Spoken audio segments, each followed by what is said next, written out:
Welcome to my Prestige Baseball Softball horizontal template. Let me give you a brief demonstration of what this can do. This template has an awesome leather ball texture in the background that can easily change colors to whatever you like. White obviously looks awesome with baseball, but for softball you can easily change that to a yellow-green or match it to any team colors.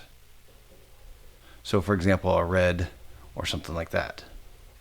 There's an incorporated schedule that you can choose between a smaller or larger schedule to fit whatever amount of games you want into there. Or instead of a schedule, you can put the team motto down here. You could list the athletes' names across there, or even put sponsors.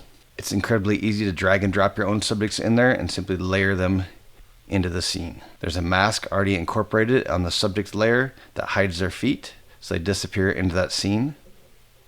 You can also choose to black and white it for a more classic look, or incorporate your own scene into the background. You can take a snapshot of your own field or something that even that the parents have sent in. Drag and drop it into the template, scale it to fit, and position how you like. Now if I turn the color back on, you could do something like that and easily customize it to show your own field. This makes awesome posters, banners, and prints for parents, and there's a full tutorial included with the instant download that'll go even more in depth into customizing this to fit your subjects. Hope you love it.